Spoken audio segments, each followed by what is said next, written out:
तो जैसा कि आपसे ये बोला जा चुका था कि आज हम लोग वेक्टर्स में बहुत बहुत बहुत इंपॉर्टेंट क्लास लगाने जा रहे हैं। यदि ये क्लास हमारी स्ट्रांग हो जाती है तो इसके बाद वेक्टर्स में मान के चलो सीखने को कुछ बचेगा नहीं, फिर सिर्फ रह जाएगा dot product of vectors, cross product of vectors, उनके प्रॉपर्टीज। और एक चीज याद होगा, मोशन इन स्ट्रेट लाइन में रोक दिया था, रिलेटिव वेलोसिटी कहा था वेक्टर के साथ पढ़िएगा। तो वो करके यहां से निकले प्रोजेक्टाइल मोशन, सर्कुलर मोशन, फिर वर्क एनर्जी पार, ग्रेविटेशन, आपके मिड टर्म का पोर्शन पहुंच चुकेगा। किसी किसी स्कूल में ग्रेविटेशन के बाद सेंटर ऑफ मास है ना, सिस्टम ऑफ रिजिड पार्टिकल्स, वहां तक का पोर्शन रहता है, तो आपको उसका भी ध्यान रखना है। तो चलो, बीच में फ्रिक्शन भी है, तो सुनना सुनना हमें जो काम करना है आज के क्लास में,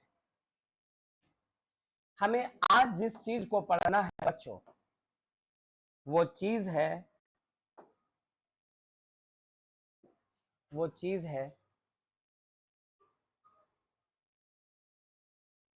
है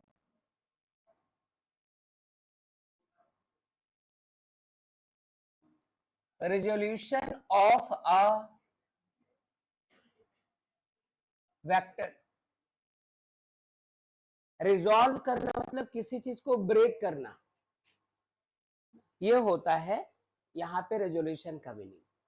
कई बार बचपन से आज तक ऐसा हुआ होगा कि कोई चीज आपने मंगवाई होगी खाने के लिए, वो एक सिंगल पीस है और आप 3 फ्रेंड्स हो, 3-4 कजन्स हो, तो उनको हम लोग कई बार बांट लेते हैं कि ये तुम खा लो, वो तुम खा लो, ऐसे करके। तो आप समझो कि खाने की चीज का जैसे बंटवारा पॉसिबल है, कुछ और भी ऐसी चीजें हैं जिसका बंटवारा पॉसिबल है। वैसे ही यदि कोई वेक्टर हो तो इसको भी हम लोग बांट सकते हैं। अब इसको आप औना पौना चीज तो बिल्कुल मत समझना, आपकी जिंदगी है ये। आज के बाद या इस टॉपिक के बाद फिजिक्स से आपको प्यार होगा या नफरत हो जाएगी, इस पे बहुत बड़ा हाथ आज वाले इस क्लास का है। बस इतना ही समझ लो, जिंदगी भर फिजिक्स के जिस किसी चैप्टर में तुम जाओगे वहां पे आपको वेक्टर्स मिलना है। क्लास 11 से क्लास 12 तक जेई और नीट जो भी प्रिपेयर करो, आपको वेक्टर्स की ही जरूरत पड़ती है। तो वो बच्चे बड़े बदकिस्मत होते हैं जिनका ये वेक्टर खराब हो जाता है, या तो इंट्रोडक्शन चला गया, या जैसे ये बॉडी पार्ट से इसका वो खराब हो गया, तो उसके बाद उसका खामियाजा जीवन भर भुगतते रहते। तो आपको कैसे भी इंट्रो विंट्रो लेकर के इसको करना ही होगा। क्योंकि हम सब आज के क्लास में हैं तो प्रॉब्लम नहीं रहेगी। सुनना अच्छे से, resolution of a vector in two mutually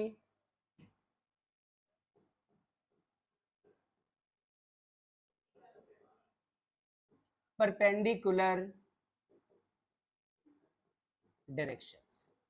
जब ये सीख जाएंगे आज की ही क्लास में, इन पे क्वेश्चंस भी लगाएंगे, उसके बाद हम लोग चलेंगे resolution of a vector in 3 mutually perpendicular direction. पहले बात करेंगे 2 की, वो सीख जाओगे, उसी का एनालॉगी होगा 3 डायरेक्शंस। ओके आदर्श, चलिए सुनना जरा। कंसिडर कि आपके पास वाई एक्सिस है बच्चों और ये एक्स एक्सिस, यहां एक्स, ये रहा वाई, ये रहा ऑरिजिन। सुना? और ये रहा कोई एक वेक्टर।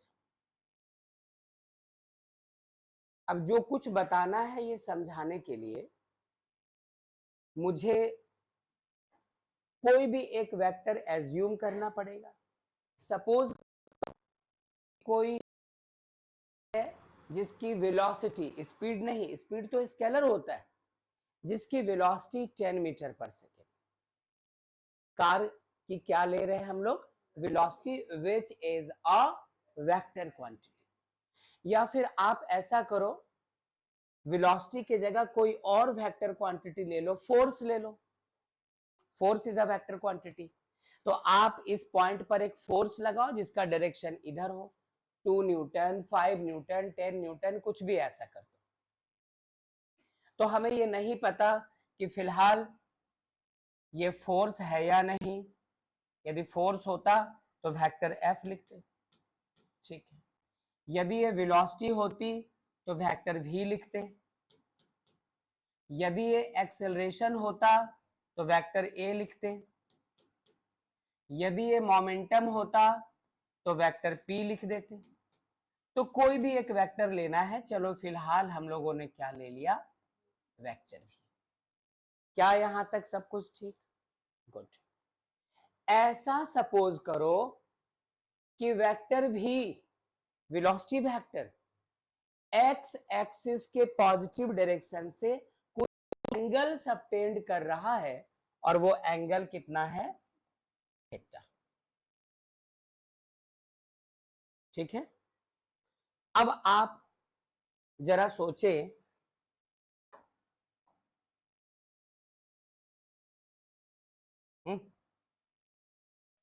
क्या हो गया तुम्हें? ठीक, ये बात नहीं मान रहे, तो हम लोग इसको थोड़ा चेंज करें। क्या करो, आपकी यहां से एक परपेंडिकुलर यहां पे ले लो, ऐसे एक परपेंडिकुलर यहां पे ले लो, और क्लास 10 में चलो sine theta equals to P by H और cos theta equals to B by H, वहां चलते हैं। तो सोचो जरा, यदि आप ऐसा करते हैं साइन थीटा, तो इसका परपेंडिकुलर ये होगा, कुछ नाम दे देते हैं। ये वेक्टर ओ ए है, यहां से परपेंडिकुलर डाला एम है, यहां से ये परपेंडिकुलर एन है, ऐसा। तो sine theta equals to right angle triangle में परपेंडिकुलर क्या है, ए एम, और बेस क्या है हमारा, ओ एम। ठीक, साइन थीटा ज्यों का त्यों, ए एम के जगह, ए एम के जगह नहीं पता, रहने दो। और ये जो ओ से शुरू होकर ए तक जा रहा, क्योंकि इसमें मैग्नीट्यूड की भी बात हो रही है और डायरेक्शन की भी बात हो रही है, इसलिए वेक्टर भी लिखा है। यदि आप सिर्फ मैग्नीट्यूड की बात करो तो बीते क्लास में आपने ऐसे सीखा है बच्चों कि ऐसे लिखते हैं मैग्नीट्यूड ऑफ वेक्टर ए या मॉडुलस ऑफ वेक्टर ए। और यदि आप मूड में ना रहो तो सिर्फ भी लिख दो, वेक्टर का साइन दो ही मत, तो भी ये मॉडुलस ऑफ वेक्टर ए रह जाएगा। ठीक है, क्रॉस मल्टीप्लिकेशन करवाओ, A M equals to V sine theta. कोई ऐतराज? मतलब हमें ए एम मिला है, मतलब हमें ये वाली हाइट मिली, और जितनी ये वाली हाइट उतनी ही ये वाली हाइट, एम से लेकर ए तक जितना ऊंचा, ओ से लेकर एन तक भी, एम ए का जो डायरेक्शन वही डायरेक्शन ओ एन का। तो इसलिए यहां पर भी यदि हमें लिखना होगा तो वी साइन थीटा लिखेंगे, और यहां पर भी लिखना होगा तो वी साइन थीटा लिखिए। ठीक है, आप ऐसा करो कि इसी में अब कॉस थीटा ले लो। Cos theta base by hypotenuse, B by H, तो बेस कितना है इसका, ओ एम है, और हाइपोटेनस फिर से क्या है, ओ से लेकर ए तक। Cos theta equals to O M नहीं पता, ओ एम हमें नहीं पता, और ओ ए तो पता है। क्या लिख सकते हैं हम लोग, वी। वेक्टर भी क्यों नहीं, क्योंकि सिर्फ मैग्नीट्यूड की बात हो रही है। साइन थीटा में क्या होना चाहिए था? अच्छा, यहां पर OM लिख दिया मैंने इस जगह ना। अच्छा सॉरी, तो OA होगा, है ना? ठीक है, ठीक है। यहां पर OM का वैल्यू मिला V cos थीटा। O से M तक ये क्या हो गया? V cos theta.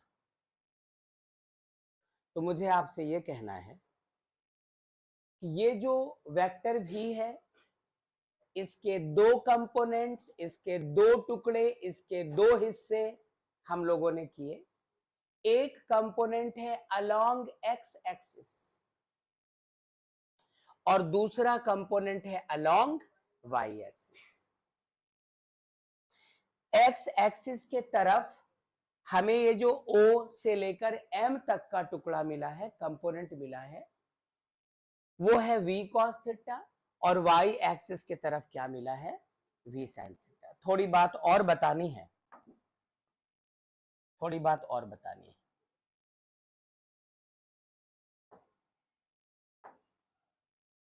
V cos theta को मैं लिखना चाहता हूं Vx। कोई ऐतराज? Vx दिखाता है component of vector V along x axis. इस वेक्टर V का कंपोनेंट, इस वेक्टर V का टुकड़ा, इस वेक्टर V का हिस्सा कौन से एक्सिस के अलोंग? x एक्सिस के अलोंग। उसको दिखाया कैसे? Vx से, और इसका वैल्यू कितना मिला? V cos theta. इसी तरह यदि इसको लिखना है, ये तो y के अलोंग कंपोनेंट है, तो इसको क्या लिख सकते हैं हम लोग?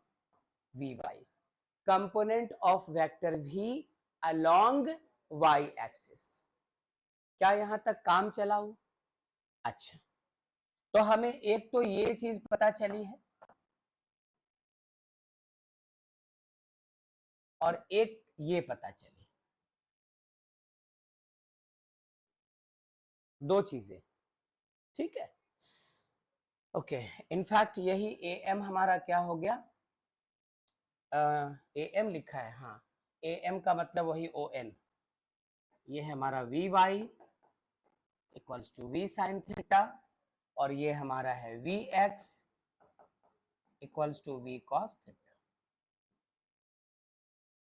तो हम लोगों को क्या समझ में आया कि यदि कोई तिरछा वेक्टर है V, तो उसका x component V cos theta, y component V sin theta. यदि वेक्टर होता F, फोर्स होता, फोर्स, तो F का कंपोनेंट x के अलोंग क्या? F cos थीटा, और y के अलोंग F sin थीटा। यदि वेक्टर हम लोगों ने एक्सेलरेशन ले लिया होता, एक्सेलरेशन जिसको A से दिखा रहे हैं, तो उसका x component A cos theta और y कंपोनेंट, गलत। ये जो आपको बताया सब गलत बताया। इसको ऐसे मत याद रखना, कहीं दिमाग में ये बिठा मत लेना कि x कंपोनेंट में cos ही होगा और y कंपोनेंट में sin ही होगा, ये मत रखना। cos किधर, इसका फैसला बच्चों हम लोग थीटा पे रखेंगे। जिधर थीटा होगा उधर वाले के साथ cos, जिधर थीटा नहीं दिखेगा उस वाले कंपोनेंट के साथ साइन। ये और बात है, इत्तेफाक से थीटा यहां लिया था तो cos इसी तरफ आया और इस तरफ x एक्सिस है। तो आपको ये याद रखना पड़ेगा, आपको ध्यान रखना होगा। और ये बात सिर्फ मैं ही नहीं बताऊंगा, स्कूल वाले टीचर भी बताएंगे, दूसरे टीचर्स भी बताएंगे। आप इतना बड़ा समंदर है, यूट्यूब में चले जाओ, वो लोग भी इस बात को याद रखने के लिए यही बताएंगे कि जिधर थीटा हो उधर कॉस, और जिधर थीटा ना हो उधर साइन। एक्स और वाई के बेसिस पर साइन कॉस का फैसला नहीं करेंगे, थीटा के बेसिस पर करेंगे। तो थीटा के तरफ वाले कंपोनेंट में कॉस, जिधर थीटा ना हो उस तरफ साइन। आप दो बात कह सकते हैं बेटा, आप कह सकते हैं कि वेक्टर v के हम लोगों ने दो कंपोनेंट्स किए, एक vx और दूसरा V Y. I repeat, vector V के दो कंपोनेंट्स हुए, एक एक्स एक्सिस में और दूसरा वाई एक्सिस में। आई रिपीट, वेक्टर वी के हम लोगों ने दो कंपोनेंट किए, एक v cos थीटा और एक v sin theta. Let me repeat again कि आप इसको दोनों तरीकों से ध्यान रख सकते हैं। या तो आप बोलो अरे तुम आदर्श वगैरह को याद करो, कोई बात नहीं, ऐसे प्यार से डांटा है ना, कोई बात नहीं, चुम्मा। सुनो आगे, हाँ कोई बात नहीं, आप निराश नहीं रहिएगा। कि आप कह सकते हैं बेटा कि हम लोगों ने वेक्टर v के दो टुकड़े किए हैं, एक टुकड़ा v cos थीटा, एक टुकड़ा v sin थीटा। या आप उल्टा कह दो, बाय चांस हमें ये नहीं दिया गया होता, v नहीं दिया गया होता, बल्कि v cos थीटा दिया गया होता और v sin थीटा दिया गया होता, तो दोनों को ऐड करके ये आता। अरे ये कुछ है इतना बड़ा, इसको काट दिया दो टुकड़ों में, तो दोनों टुकड़े अलग अलग हो गए, दोनों को ऐड करेंगे तो वापस ऐसा दिखेगा अटैच करने पर। वही समझ लो ना, तुम ये समझो कि वेक्टर v के दो कंपोनेंट्स v cos थीटा और v sin थीटा है। ये समझ लो कि v cos थीटा और v sin थीटा को ऐड करने पर वापस क्या मिलेगा।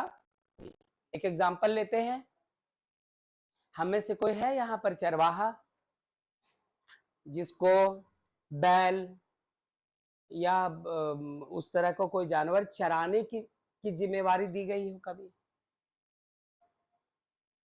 बैल क्यों चराएंगे, गाय होगी तो ठीक है।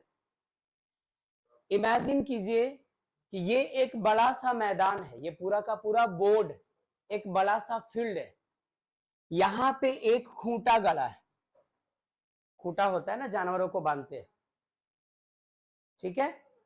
इस खूंटे से दो जानवर बांधे हैं आपने, है ना, दो बैल बांध दिया, दो गाय, दो बकरी, दो गधा, जो मिल जाए आपको, दो बांधना, ठीक है।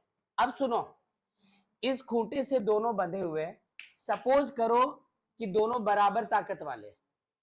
अब यदि एक इधर भागना शुरू कर दे और एक इधर भागना शुरू करे और खूंटा मजबूती से गड़ा हुआ ना हो, इन दोनों के भागने की वजह से खूंटे को उखड़ना पड़े, रस्सी का साइज बराबर है, दोनों जानवरों की ताकत भी बराबर है, खूंटा उखड़ेगा इस बात की गारंटी है। अब बताओ कि जिस वक्त ये खूंटा उखड़ेगा, यहां से उखड़ने के बाद इसको किस तरफ जाना चाहिए, इस वाले जानवर के तरफ कि इस वाले जानवर के तरफ, किधर जाएगा? ऐसे हो जाए। इनको कहना था कि सर जिधर वेक्टर भी इधर जा सकता है, मतलब ये खूंटा उखड़कर ना तो एग्जैक्टली इधर जाएगा, ना तो दोनों के बीच में कहीं जा सकता है, ठीक है। तो आप ये कह सकते हैं कि ये जो दो चीजें थी, दोनों ताकतों का रिजल्टेंट ये है, या बोलो कि जो रिजल्टेंट है इसके दो टुकड़े, एक एक्स में और एक वाई में, इस तरह से दिखा पाए। अब मान लो आपको क्वेश्चन दे दिया जाए इस थ्योरी के बेसिस पर, मान लो मैं क्वेश्चन ले लेता हूं और आपसे कहता हूं कि आप इसका रिजल्टेंट बताओ, आप इसके एक्स कंपोनेंट को बताओ और इसके वाई कंपोनेंट को बताओ। सुनो तो जरा, ये रहा क्वेश्चन, एक क्वेश्चन, और क्वेश्चन कुछ ऐसा है, एक्स एक्सिस है, वाई एक्सिस है और ये ओरिजिन है, और यहां पे एक फोर्स है बच्चों 10 न्यूटन का, और ये जो एंगल बन रहा है दैट इज 30 डिग्री। आपसे कहता है, इस डायग्राम को देकर आपसे कहता है फाइंड एफ एक्स, कैसा एफ लिखे, बुजुर्ग जैसा लग रहा है, find F X and F Y. क्या हम तुम नहीं फाइंड कर सकते?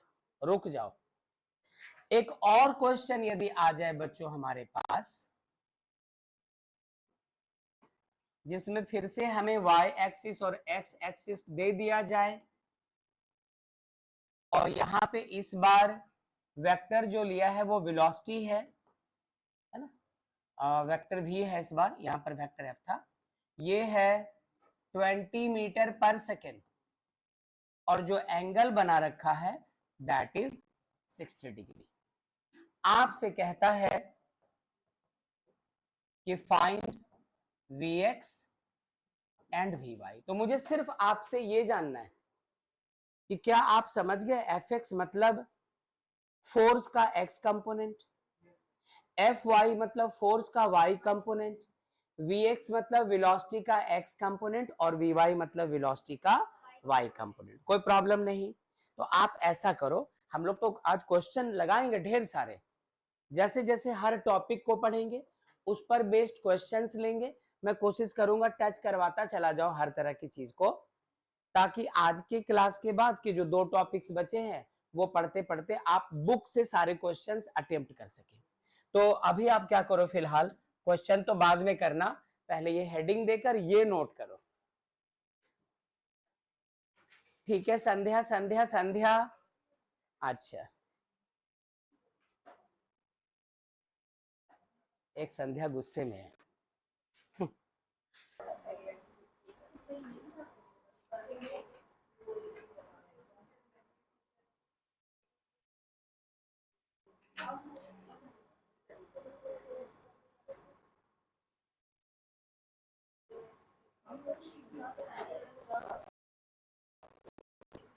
कर चुके होंगे आप।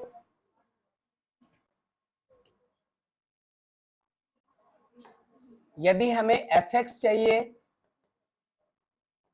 तो f cos 30 डिग्री, कहा था ना कि जिधर थीटा हो उधर कॉस, तो 30 के साथ हमारा यहाँ पर कॉस आ जाएगा।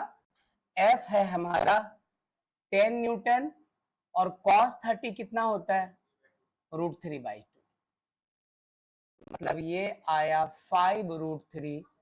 फोर्स है इसलिए न्यूटन। एफ वाई मतलब 10 और साइन 30 हाफ, कितना रह गया ये 5 न्यूटन। ठीक है, अच्छा ये भी कर चुके होंगे आप, कोर्स जरूरत नहीं होगी आपको यहाँ पे।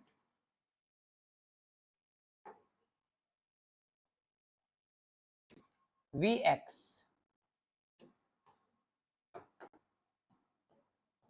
कितना, V साइन 60, सही है ना, 30 की जगह 60 हो गया। कोई प्रॉब्लम तो नहीं बच्चों, बोलो ना, है ना प्रॉब्लम। हाँ, कहा थीटा की तरफ क्या लेना है, तो x आ रहे हैं, Vx होगा तो cos होगा। नहीं सर,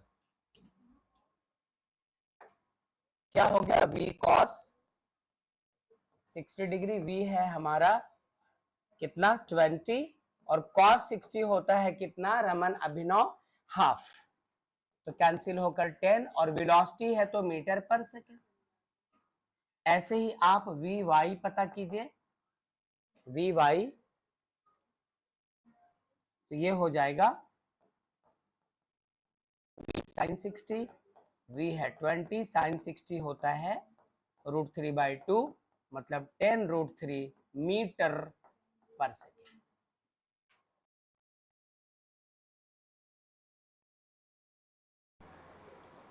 जल्दी से कर लो नोट।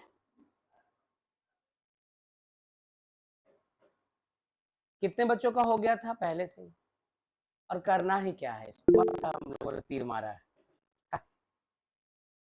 धीरे धीरे आएगी उस तरह की चीज तो फिर मजा आएगा। चलिए, जो साथ साथ लिखना है और साथ साथ सॉल्व करना है। आगे बढ़े, बढ़े ना आगे। अभिनव रमन आवाज दीजिए, कर चुके हम लोग। Yes sir. ठीक है,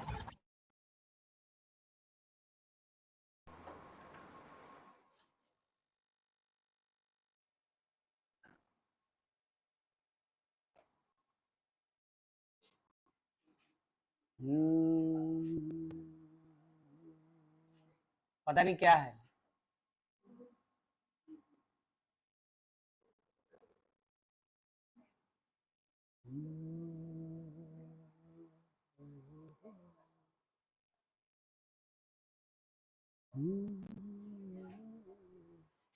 रनवे है लंबा सा, कोई एरोप्लेन है, रनअप लेते लेते जब ये जमीन छोड़ती है तो जमीन के साथ इसका एंगल है 60 डिग्री का, और टेक ऑफ करते समय इसकी वेलोसिटी है, इसकी वेलोसिटी है 200 किलोमीटर पर आवर। आपको बताना है Vx क्या होगा और आपको पता करना है कि Vy क्या होगा। नोट कीजिए, यही क्वेश्चन है, सॉल्व यही करना है। कर पाएंगे रमन हम लोग और अभिनव?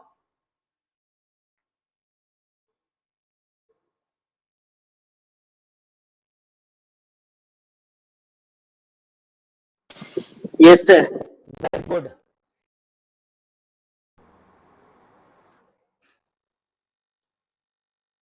आ चुका है आंसर। क्या क्या आंसर आया? Vx आया होगा 100 किलोमीटर पर आवर और Vy 100√3। ठीक है, वो तो cos 60 और sin 60 के वैल्यू पे डिपेंड कर रहा है। ठीक है, ठीक है।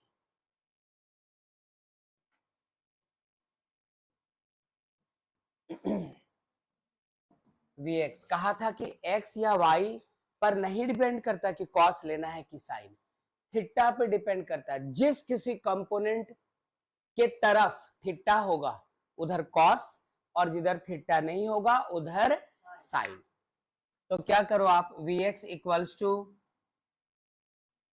V cos 60, 200 और cos 60 कितना, हाफ आएगा 100 मीटर पर सेकेंड। जब आप Vy निकालेंगे तो ये होगा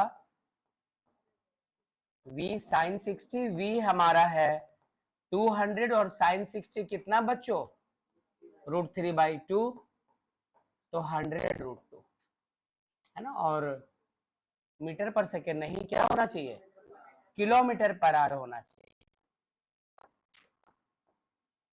और ये भी हुआ किलोमीटर पर आवर। सर 100√3, आप 100√2 लिखे। नहीं रमन, √3 है बेटा। सर अभी किया आप। अब तुम नहीं मानोगे तो क्या बोल दूं मैं, यहाँ इनसे पूछता हूँ, √3 था ना बच्चों? हाँ, तुम भी बोल दो। देखो यहाँ सब लोग वही कह रहे हैं। सर रिकॉर्डिंग है वीडियो का। अच्छा, रिकॉर्डिंग भी। ठीक है, चलो थोड़ा और आगे चलते हैं। तो एक चीज पता हो गया कि थीटा के तरफ वाले कंपोनेंट में कॉस, जिधर थीटा ना हो उधर वाले कंपोनेंट में साइन। ठीक,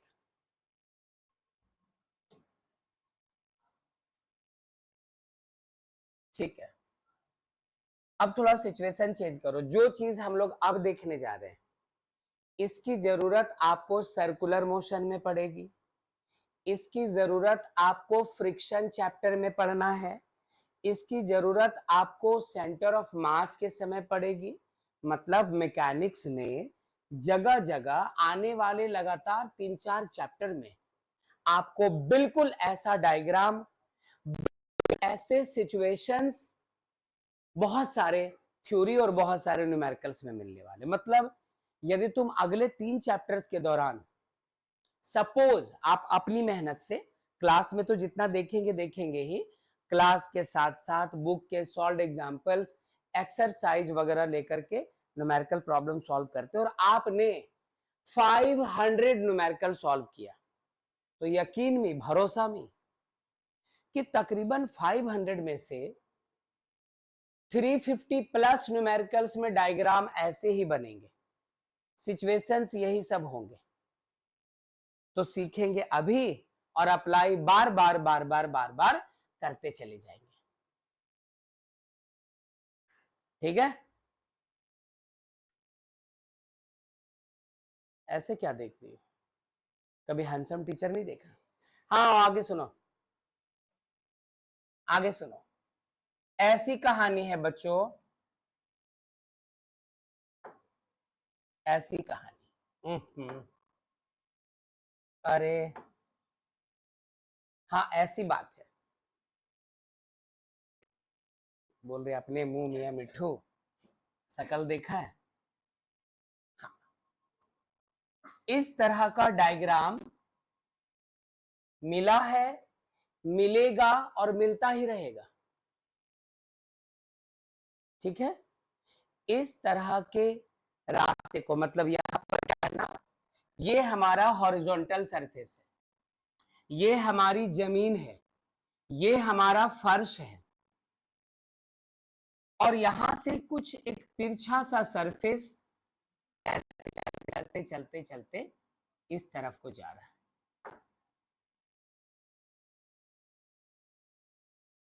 इस वाले सरफेस को, इस वाले प्लेन को हम लोग कहा करेंगे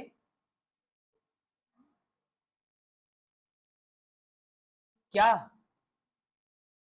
इंक्लाइंड प्लेन। इंक्लाइंड का मतलब ही होगा तिरछा या समथिंग।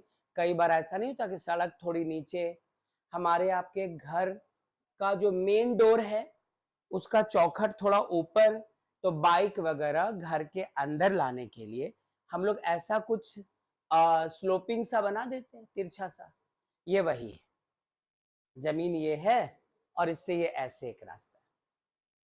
क्या यहां तक सब कुछ ठीक? अच्छा, यहां पे रखी है कोई एक बॉडी, कोई एक ऑब्जेक्ट, कोई एक ऑब्जेक्ट जिसका अपना कुछ मास है। मास क्या है? m। अब क्लास, हाँ, वही मैं सोच रहा था कि अभी तक कुछ गिराया नहीं इन्होंने, इतनी देर हो गई। ठीक है, और हर दिन कुछ ना कुछ सामान लेकर आइएगा ताकि उसको गिराया जाए, नहीं तो किसी दिन कसर पूरी करने के लिए या तो तुम इसको गिरा दोगी या ये तुम्हें गिरा देगी, ये प्रॉब्लम हो जाएगा। हाँ ठीक है, बहुत अच्छा है।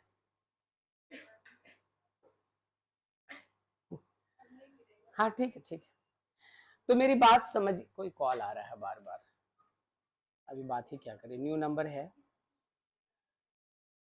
पता नहीं। हाँ सुनना, तो मास और वेट दो अलग अलग चीजें होती है। किसी भी बॉडी का मास कैसे डिफाइन किया था क्लास 7 में? The amount of substance contained in a body is called the mass of the body. It does not change at all through out the universe. किसी भी बॉडी का जो मास है वो पूरे यूनिवर्स में, आप प्लैनेट चेंज कर दो, अर्थ से उठाकर जुपिटर पे चले जाओ, सन पे चले जाओ और लौट के बताना कैसा लगा। हाँ, तो किसी भी जगह आप चले जाओ, किसी भी बॉडी का मास कभी चेंज नहीं होता है। जबकि आपने सुना है एक और चीज मास से मिलता जुलता, वेट। वेट क्या होता है? आप किसी बॉडी के मास को एक्सेलरेशन ड्यू टू ग्रेविटी से मल्टीप्लाई करते हैं, स्मॉल जी से। तो यदि सिर्फ स्मॉल एम मास है तो एम को जी से मल्टीप्लाई करोगे तो वो वेट कहलाएगा। अब वेट भी एक तरह का फोर्स होता है। आइए ध्यान देना जरा, इसका जो वेट है बच्चों ऐसे लगा, वर्टिकली डाउनवर्ड, और कैसे दिखाया वेट को? mg।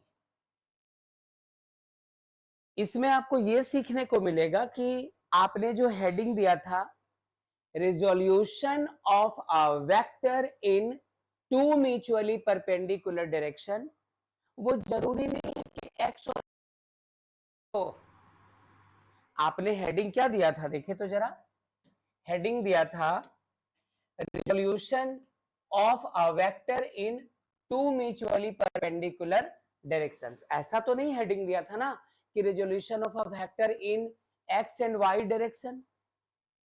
यदि ऐसा होता तो सिर्फ एक्स और वाई एक्सिस की बात होती। यहां पर दो म्यूचुअली परपेंडिकुलर डायरेक्शन है, यदि ये वाई है ये एक्स है, तो आपने ये जो वेक्टर लिया था इसके दो टुकड़े किए, एक इधर, तब ये x और y की बात आ रही थी। जरा इसको ऐसे करो, ऐसे कर दो। अब आप इसको x नहीं बोल रहे हो, इसको y नहीं बोल रहे हो, लेकिन दोनों अभी भी आपस में परपेंडिकुलर। आप इसको बोल रहे हो, इसको y नहीं बोल रहे हो, लेकिन अभी भी ये सर आवाज टूट टूट कर। ओके। क्या अभिनव आपके साथ भी ऐसी मुश्किल है? Yes sir. अच्छा, क्या कर सकते हैं? क्या ग्रीन लाइट ऑन है? ओके, देखो कोई चेंज आया? रमन, अभिनव? Yes sir. हाँ देखो, यस सर अभी। हाँ वही तो, टीवी के रिमोट को भी ऐसे ठीक करते हैं, ये जानते हुए भी कि दोष बैटरी का है, सजा रिमोट को देते हैं इस तरह से, तब चैनल पलटते हैं। खैर, तो कहा था, हाँ, दो म्यूचुअली परपेंडिकुलर डायरेक्शन। यहां भी देखना बच्चों, यहां भी देखना, ये है हमारा ओरिजिनल वेक्टर mg, जो कि एक तरह का फोर्स होता है, एक तरह का वेट होता है, इसका अपना कुछ मैग्नीट्यूड होता है और अपना कुछ फिक्स डायरेक्शन होता है। अब हम लोग इसको क्या करेंगे, दो डायरेक्शन में ब्रेक करने वाले, एक इस तरफ और एक इस तरफ, जबकि ये एंगल कितना है, थीटा। ये जो थीटा एंगल है ये हम लोगों ने माना है। जब क्वेश्चंस होंगे तो कभी 30, कभी 60, कभी 45, कभी 15, ऐसा वो लोग बता देंगे। नहीं बताएंगे तो कई बार तो बोलेंगे कि ये एंगल ही बताओ। लेकिन फिलहाल थ्योरी पढ़ते वक्त मैं आपसे कहना चाह रहा हूं कि ये जो एंगल है ये सपोज करो थीटा है। अब आगे चलो, यदि ये थीटा है तो आपको ये कितना दिख रहा है, 90। क्लास 7 में क्या पढ़ा था, in any triangle ABC angle A plus angle B plus angle C equals to 180 degree. तो आप सोचो, यदि ये थीटा है, ये 90 है, तो फिर ये एंगल कितना होगा बच्चों, ये बोल दो या फिर ये बोल दो, कोई हर्ज नहीं है, कितना होगा, 90 माइनस थीटा होगा। अरे चलो इसको x मान लिया, तो आप कहेंगे कि angle theta plus angle 90 plus angle x equals to कितना, 180। थीटा प्लस 90, ऐसा करो, अब हमें x चाहिए, तो x equals to 180 minus 90 minus theta, तो क्या रहा, 90 माइनस थीटा रहा। तो ये जो एंगल है हमारा, इसको इसको हम लोग कहते हैं माइनस थीटा, चलेगा। अच्छा, अब ये बताओ, ये 90 माइनस थीटा यदि है तो ये कितना हो जाएगा, फिर से थीटा, क्योंकि ये टोटल कितना बन रहा है यहां से यहां तक 90, ये 90 माइनस थीटा, ये थीटा, दोनों को ऐड करो, माइनस थीटा प्लस थीटा खत्म, टोटल सम कितना, 90। क्या तेज तेज बता के निकल गया क्या मैं, मामूली सी ज्योमेट्री ही तो है, और लीनियर पेयर वगैरह सब हम लोग जानते हैं। चलो, तो मैं ऐसा कर दूं कि अब आप इस mg के दो टुकड़े करो, mg का एक टुकड़ा किस तरफ, थीटा के तरफ, क्या हो जाएगा,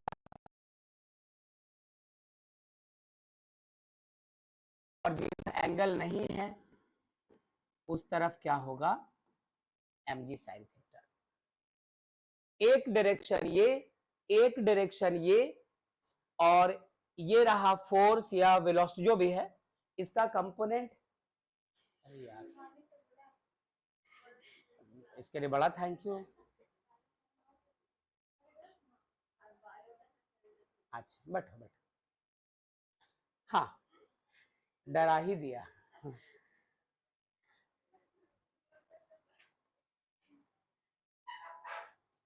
पता भी ये क्लास रह जाती, मुझे अटैक आ जाता अभी लगा।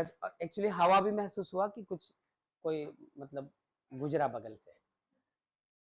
तो mg का कंपोनेंट थीटा के तरफ mg cos थीटा, और इधर थीटा नहीं है तो इधर क्या हो गया mg sin थीटा। ठीक है, यही बात तो हुई। आप इसको देखो ना, ये था हमारा mg, ये इस तरफ कंपोनेंट था, और ये इस तरफ के कंपोनेंट की बात हो रही थी, ये वाला थीटा था। तो mg का कंपोनेंट थीटा के तरफ mg cos थीटा, mg के कंपोनेंट इधर जिधर थीटा नहीं है वो हुआ mg sin थीटा। क्या ये डायरेक्शन और ये डायरेक्शन म्यूचुअली परपेंडिकुलर नहीं है? तो कोई जरूरी नहीं है कि किसी वेक्टर के जो दो कंपोनेंट्स होंगे म्यूचुअली परपेंडिकुलर वो एक्स और वाई एक्सिस में ही हो। एक्स वाई एक्सिस ना भी रहे तभी भी आप किसी वेक्टर के दो कंपोनेंट्स दो म्यूचुअली परपेंडिकुलर डायरेक्शन में कर सकते हैं। ठीक है, चलो इसको नोट कर लीजिए बच्चों। अभिनव,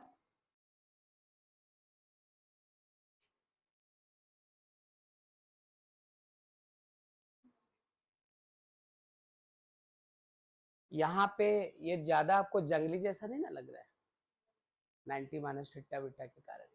अच्छा, बस आप समझो यहाँ थीटा होगा, इसको भी थीटा बोल देना, काम खत्म। बाकी यहाँ तो ज्योमेट्री का थोड़ा कॉन्सेप्ट लग ही रहा है। ठीक है उत्कर्ष, ठीक है हेमंत, समझे? Yes. अब ओके, अब मैं एक अलग कंडीशन देने जा रहा हूं जिसमें मेरी तरफ से कोई हिंट नहीं होगी, बस सिचुएशन दे दूंगा, आप उसका डायग्राम बनाना, देखना कि उसके कंपोनेंट्स क्या पॉसिबल है, तब आगे जाएंगे। और जो भी दे रहा हूं इस तरह के न्यूमेरिकल्स मिलेंगे आगे चलकर, इस तरह के डायग्राम्स मिलेंगे थ्योरी पढ़ते वक्त, तो उस वक्त आपसे एक्सपेक्टेशंस होंगे कि आप उनमें जो फोर्सेस डिवाइड हो रहे हैं, जो कंपोनेंट्स हो रहे हैं, वो आपको पता है। चलो आगे बढ़े, लो जरा इसको करो। तो ऐसा सपोज करो कि ये कोई एक सीलिंग है, घर के छत की सीलिंग है ना, सीलिंग नहीं है। अच्छा, यहां से ये कोई एक धागा है और इस पर कोई एक बॉब, कोई एक बॉल इस तरह से बंधा है, आपने यहां रखा और यूं छोड़ दिया, जिसकी वजह से ये ऐसे ऐसे ऑसिलेट करना शुरू कर गया।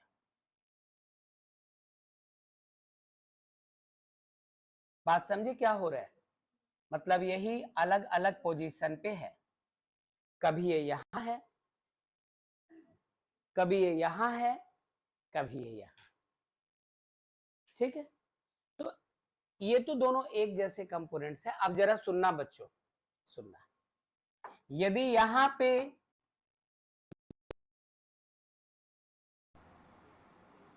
तो आपको इस पे बात करनी है और बस इसी पे बात करनी है। यदि इस बॉब का मास m है, यदि इस बॉब का मास m है तो इसका वेट फिर से कितना होगा mg। आप दो कंपोनेंट्स डायग्राम बनाकर दिखाने हैं और दोनों कंपोनेंट्स म्यूचुअली परपेंडिकुलर होना चाहिए। तो ये आधा डायग्राम मेरी तरफ से गिफ्ट समझ के रख लो, बाकी आधा तुम करो। कर लिया? देखो नाम तो गोटा बच्चन लिखा जाता है, आधा एक सेकंड पे। अच्छा चेक करते, रुक जाओ। क्या आपने ऐसा किया mg? ठीक है, अब इस mg के दो कंपोनेंट्स करने थे हमें, एक इस तरफ और एक इस तरफ। यदि ये एंगल थीटा है तो ये एंगल भी थीटा होगा। क्या आप एग्री करते हैं? कॉरेस्पॉन्डिंग एंगल, दो पैरेलल लाइंस को यदि एक ट्रांसवर्सल कट करे तो ऑल्टरनेट तो इक्वल होता है, कॉरेस्पॉन्डिंग एंगल्स भी इक्वल होते हैं। ये देखिए वर्टिकल लाइन और इसके बीच का एंगल थीटा, तो बिल्कुल इसके पैरेलल वर्टिकल लाइन और इसके बीच का एंगल थीटा। क्या आपने इसको mg cos थीटा और इसको mg sin थीटा लिखा है? ठीक है, तो ये बिल्कुल आपने सही दो कंपोनेंट में ब्रेक कर दिया। ठीक है, तो एक और सिचुएशन लेते हैं, एक और केस। वो केस ये है बच्चों कि फिर से आपके पास ये हॉरिजॉन्टल, सॉरी, ये सीलिंग हो गया। फिर से इस बार कोई एक रस्सी है, कोई एक लोड है। अब यदि वर्टिकल के साथ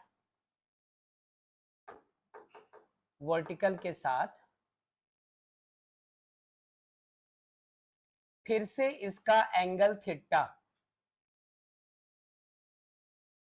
मास m है इसलिए वेट कितना mg, लेकिन mg के कंपोनेंट्स नहीं करने हैं आपको, बल्कि आपको इस T के कंपोनेंट्स निकालने। T मतलब टेंशन, जो अभी हमारे लाइफ में है ना, टेंशन। अरे किसी रस्सी में कुछ बांधते हैं तो रस्सी तन जाती है, टेंशन आ जाता है। और आपको मैं बोलता हूं टेंशन को आप एक तरह का फोर्स एक्सेप्ट करके चलो। तो अब आपको टी के दो कंपोनेंट्स करने हैं म्यूचुअली परपेंडिकुलर। आप देख लो, फिर करते हैं बातचीत। हाँ, क्या ऐसा किया है? ऐसा किया है क्या कि ये था हमारा टी, ये एंगल थीटा, जब आप इसको दो कंपोनेंट्स में ब्रेक करना चाहेंगे, दो परपेंडिकुलर कंपोनेंट्स में, तो एक ये और एक ये।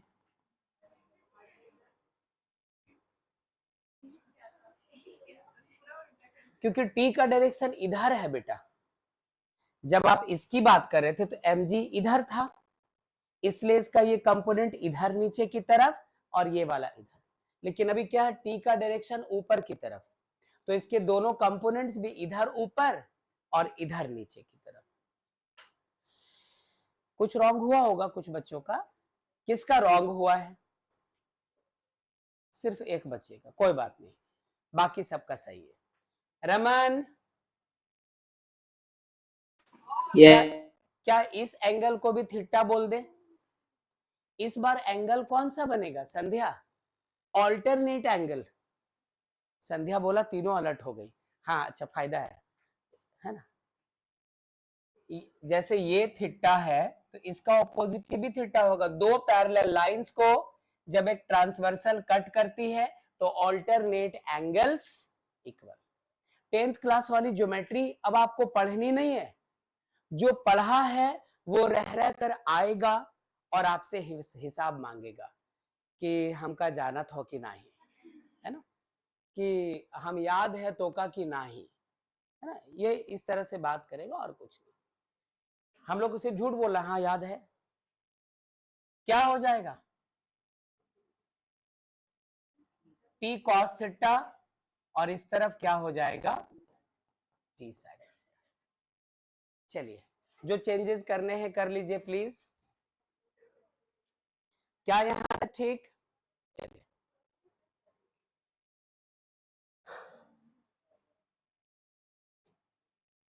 Next question.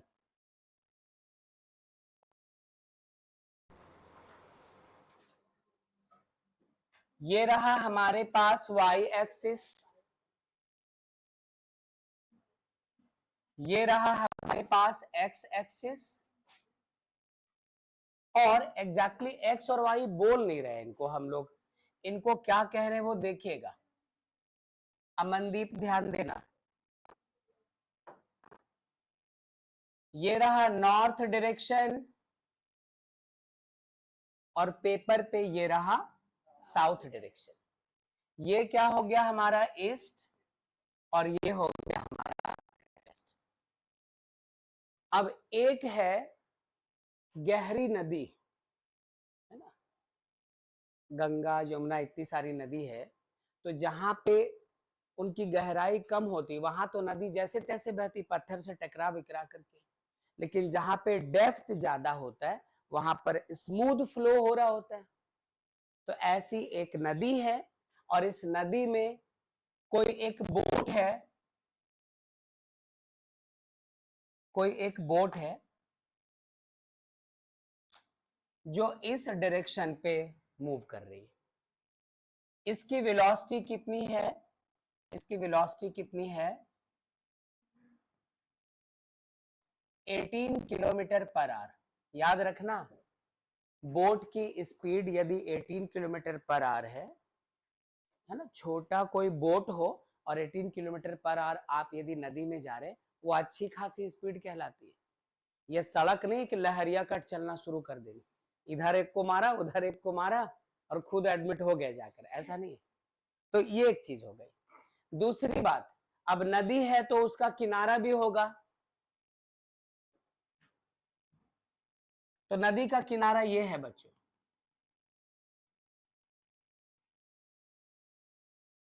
कोई देख ही नहीं रहा, सब लोग नोट कर रहे। यदि एक किनारा ये है, बोट यहां चल रही है, तो दूसरा किनारा इसके पैरेलल इस तरफ कहीं होना चाहिए। हमें दूसरे किनारे से कोई लेना देना नहीं। अब यहां पर जो एंगल है बच्चों, नदी के किनारे का जो एंगल है वो वेस्ट के साथ साउथ के तरफ चलते हुए 50 डिग्री।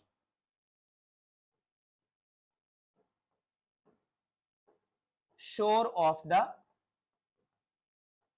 रिवर। बोट की वेलोसिटी का दो म्यूचुअली परपेंडिकुलर डायरेक्शन आपको बताना है। सर आवाज टूट रहा है आपका। अच्छा, अभिनव बताओ, क्या आपके साथ भी ऐसा है? सर अभी हो रहा था।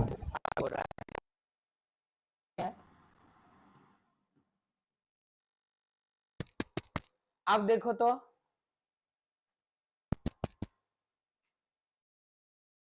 वो बोलना पड़ेगा तब ना देखो। हाँ, अब तो नो रामायण, सर, अब ठीक है ना? यस अभी सर। ठीक हुआ सर। क्या बात है, ये भारतीय माइक है, ये समझता है कि मैं भारत में हूँ। ठीक है, चलो। बोट का डायरेक्शन वेस्ट के, जो नदी का किनारा है वो बना रहा है। आपको वेलोसिटी के दो म्यूचुअली परपेंडिकुलर कंपोनेंट्स बताने हैं। अब ऐसा थोड़ी बोलेंगे वी एक्स और V Y. V X V Y तो शुरू में पढ़ा था, क्योंकि वहां दिख रहा था कि एक कंपोनेंट एक्स के अलोंग और दूसरा कंपोनेंट वाई के अलोंग। यहां पर तो बस दोनों के आपस में परपेंडिकुलर होने से मतलब है। तो जरा देखिए आप, पहले डायग्राम नोट कर लो, मतलब क्वेश्चन नोट कर लो, फिर चलते हैं। आकर्ष का टाइम, हाँ तो चलो, कर लिया होगा, जरा हम लोग मिलकर देखते हैं। दो म्यूचुअली परपेंडिकुलर डायरेक्शन में यदि ब्रेक करना है इनको, तो आप ऐसा करो, एक नया डायग्राम ले लो ना, एक नया डायग्राम ले लो आप।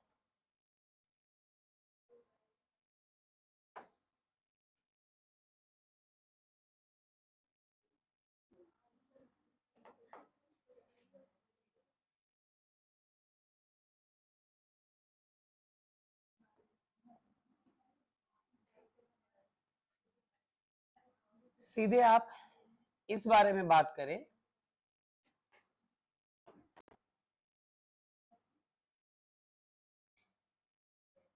कि ये हमारा वेक्टर v है और ये जो नदी का किनारा है ना,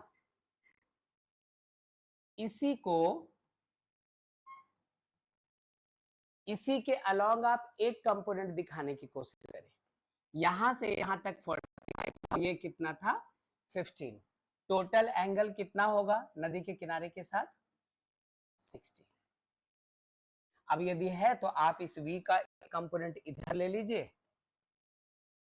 क्या हो जाएगा v cos 60 और दूसरा कंपोनेंट यहां से ठीक परपेंडिकुलर ले लो ऐसे, क्या हो जाएगा v sin 60। वो जो 45 और 15 था ऐड हो गया, हम लोग इसी को x एक्सिस मान लेते हैं, एक कंपोनेंट ये इधर हो जाएगा और एक इसके ठीक परपेंडिकुलर ऐसे ले लेंगे। तो हमारा ये जो चीज है v है 18 और cos 60 कितना हाफ मतलब 9 और v है 18 और sin 60 √3/2 कितना 9√3। ठीक है, कर लीजिए नोट कर लीजिए बच्चों प्लीज। और आगे पढ़ना तो था अभी, बट वो बायो वाली क्लास है इसके बाद, और क्लास लेने के तुरंत बाद सर को कहीं निकलना भी है, तो हम लोग इसको डिले भी नहीं कर सकते, वरना आज इसमें और एक दो टॉपिक्स थे, उतना करके सारा बेसिक खत्म कर लेना था, बट चलो कोई नहीं, आज नहीं तो कल सही, कल है ना मंडे, तो कल हम लोग को फिजिक्स की ही क्लास लगानी है, तो ये सारा कुछ हम लोग वहाँ मैनेज कर लेंगे। तो अभिनव लीव हो सकते हैं हम लोग, रमन आप भी, और अगले क्लास में फिर मिलेंगे। Thank you.